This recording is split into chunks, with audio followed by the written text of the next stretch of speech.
Companies that get their target market make money. To win, you need to nail a niche first, then keep expanding to new markets, all the while building up mental availability across all category buyers. And the success depends on the quality of your insights about those target customers, what resonates with them, and your speed of execution and making the right bets. Welcome to How to Win with me, Peep Laja. A deep dive into stunning winners in B2B SaaS to determine how much is strategy, how much is luck, and how do you win.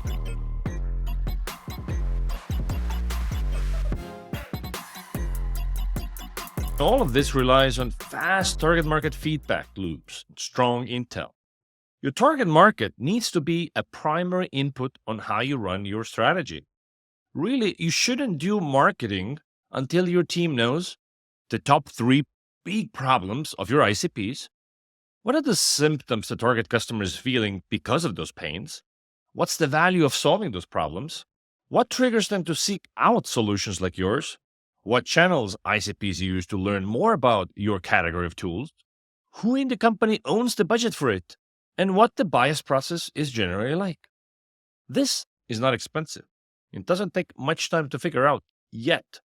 If you know the answers, it will make all the difference to your marketing effectiveness. Invest 1% of your marketing budget into knowing this. It will make the other 99% go much further. It's crazy that in this day and age, there are so many businesses that are not doing target market research on the regular. Yes, it used to be very expensive, very slow. Not anymore. Still, only 1 in 5 companies have a buyer persona or ICP. Only 1 out of 10 companies actually do target market research on a quarterly basis. And those who do, their willingness to pay is typically higher. The funnel is more efficient. LTV to CAC is much higher. And those companies are typically growing at a 15 to 20% higher rate. This is your opportunity to be smarter, do strategy better, and grow faster. People skip target market research, wrongly thinking it takes too long. Instead, they spend weeks, sometimes months, discussing, debating, arguing about what the target customers want, what they value, what value props might work on them. Yes, research used to take forever while being a total pain in the butt. But today, you can skip all that and have answers about your ICPs in 24 hours. You only need to discuss findings and insights. This will dramatically speed up your feedback loops and make your go-to-market more efficient. Skipping target market research will actually result in taking way longer to figure out how to do effective marketing. A much-needed mindset shift is this. Go from capital R research to lowercase r research. The idea that research needs to be this big, scary, super expensive thing that takes many months is outdated. The world moves fast and changes fast. The reality for your customers can change a lot from quarter to quarter. Most CMOs only think about the next 2 quarters. A lot can change in that time, and priorities will have shifted by the time the 3rd quarter is here. You should seek out answers to the questions about your target customers when those questions arise, not when it's time to do your annual study. As one VP told me, we went from a big $100,000 research reports once a year to lots of micro-testing throughout the year that helps us stay nimble and continue to refine our messaging. In the world of SaaS, we operate in dog years and needs change with the wind. So it's important to make sure messaging is adaptive.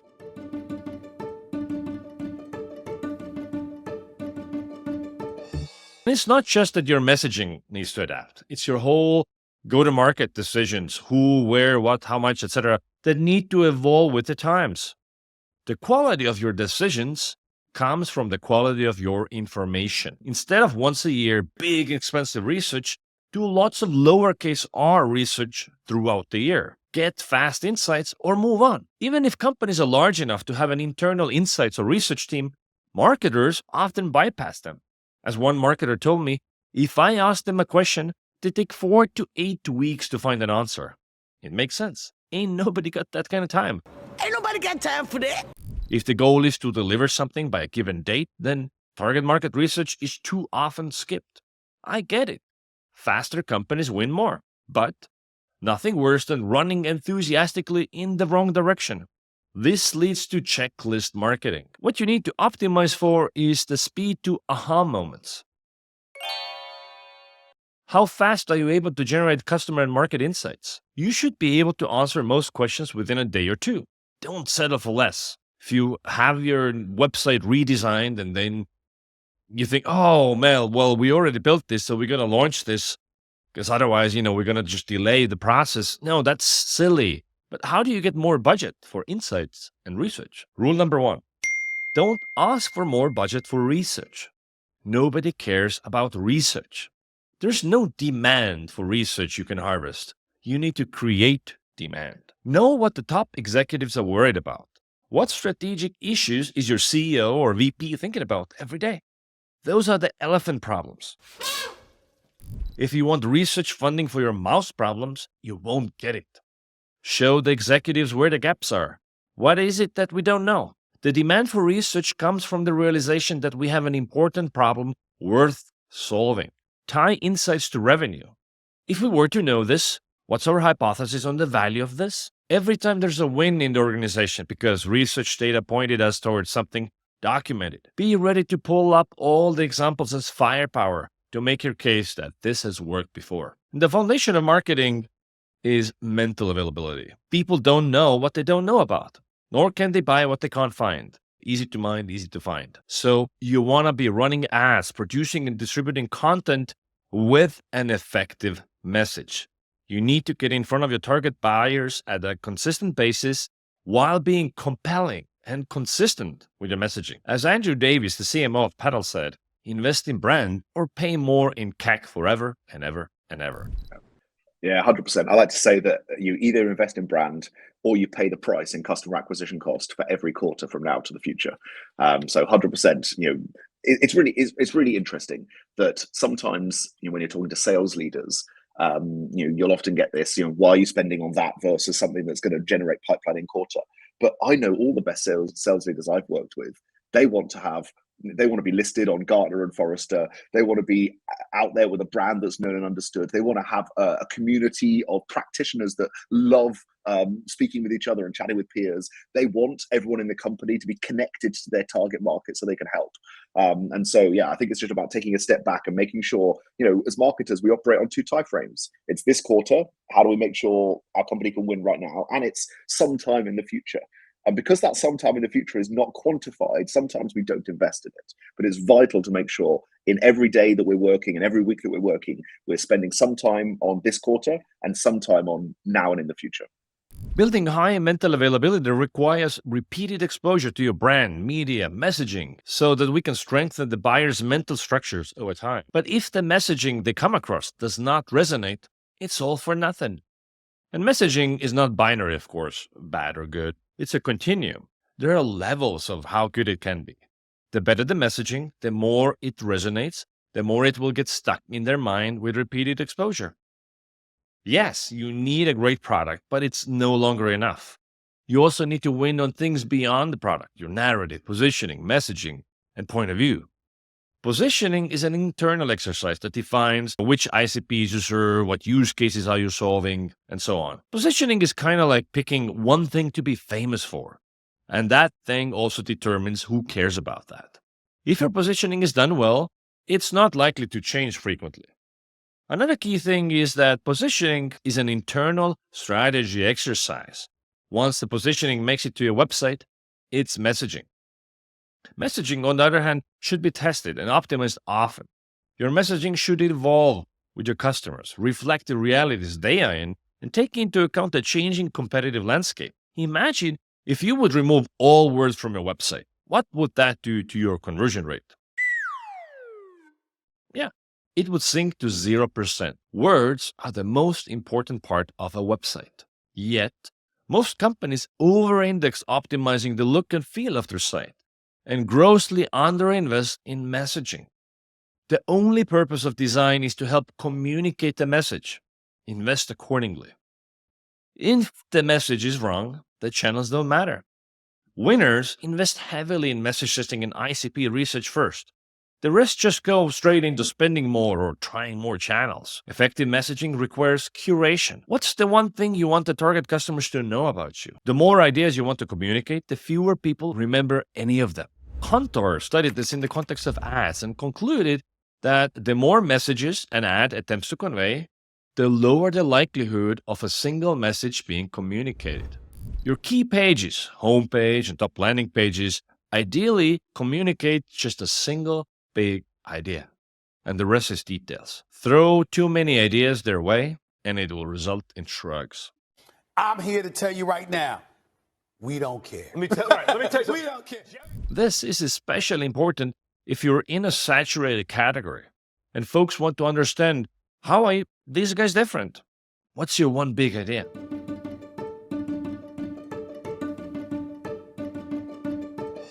Messaging has 4 layers. If you want your messaging to convert more customers and get you into more consideration sets, you have to improve all of its 4 layers. Number 1, clarity. What is it? Lead with the category like you're a marketing automation tool, and then use simple language to make your case. If they don't get it, they lose all interest and nothing else matters. Number 2, relevance. Is it for me? As soon as people figure out what a particular tool or company is, they now want to understand if it's for them. Is it aligned with their priorities, their challenges at hand? Talk about the pain points, the desired gains you help them achieve, the use cases. Number 3, value. Do I want it? This is about increasing customer motivation to take action. Here you tease the promised land, paint the picture of the future the customer could have. Your goal is to make them want it. Because if they're meh about it, the game's over. And finally, number 4, differentiation. Why you? Once they get it and want it, they're wondering if there's anything better out there. Or if it's a mature category, how are you better than the status quo? The more mature and competitive the category, the more you need to focus on your differentiated value. Note that these steps are in order. They don't care about the value until they get what it is. The differentiation doesn't matter if they think the tool is not for them. When you construct your messaging on your homepage or elsewhere, focus one layer at a time.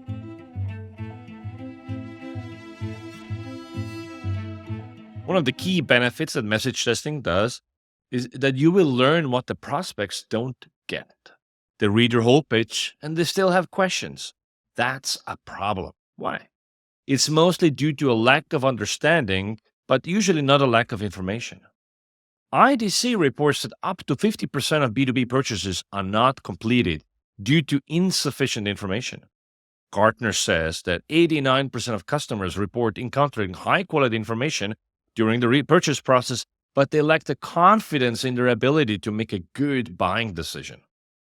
Yeah, sure, the internet is full of your product information, and prospects do self-educate.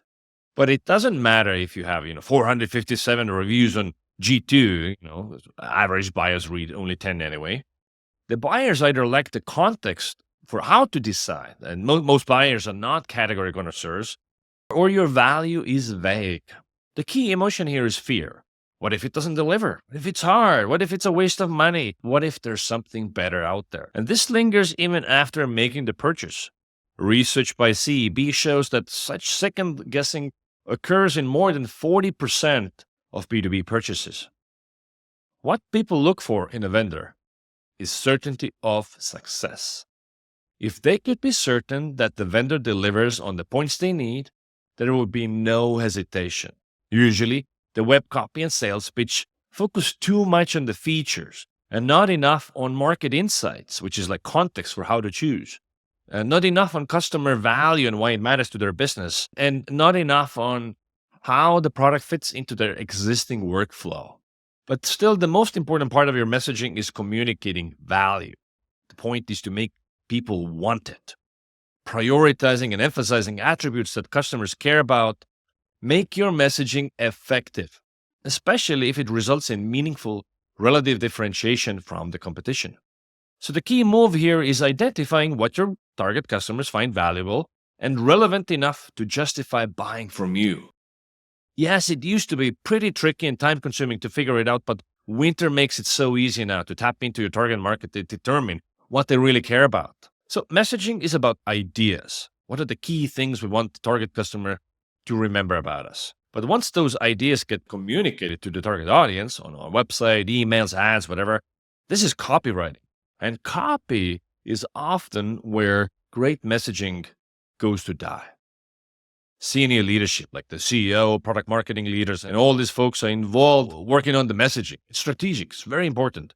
But then they usually designate somebody juniorish, somebody who's written very little copy before, or worse, someone outside their organization, some Upwork freelancer, to write the copy on their website. And it's usually someone who was not part of the messaging strategy discussions, and that is a mistake. I've made a huge mistake. This is why SaaS companies use category-defining impact maximization type of buzzword-filled language on their site.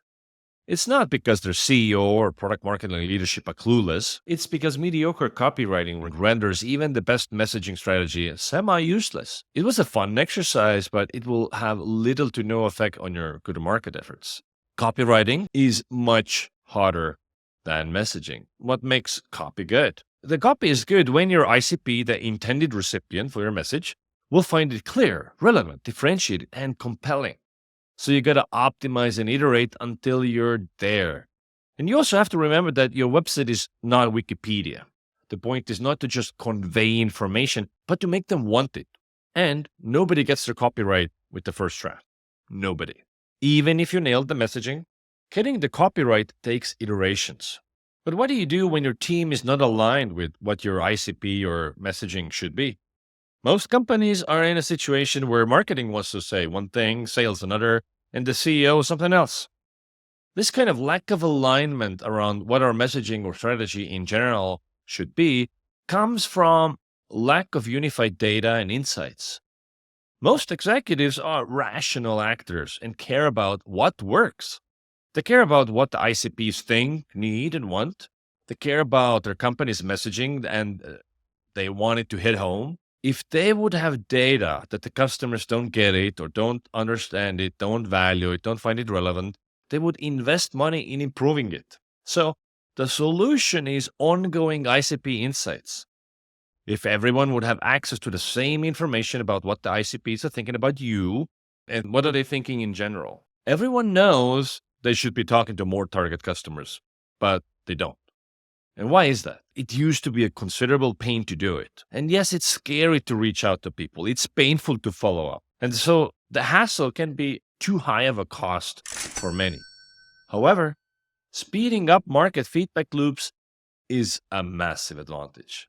That's why target market research platforms like Wynter can be a game changer. Every time you have a question about your target buyer, get it answered within 24 hours. It's the fast feedback loops that separate winners and losers. So you need to nail a niche. You need to nail an ICP. So you need to understand the ICP better than your competitors. And then when you expand to other markets, bring out new products. There's a new ICPs we're talking about. You need to understand them. You need to test the messaging. You need to understand what's going on with these buyers. All of this is qualitative research. All of this is almost real-time information. This can be your competitive advantage. Thanks for tuning in to How to Win, where in each episode I unpack one aspect of winning in B2B SaaS. All your feedback is much appreciated. For more insights and opinions, follow me on LinkedIn or Twitter.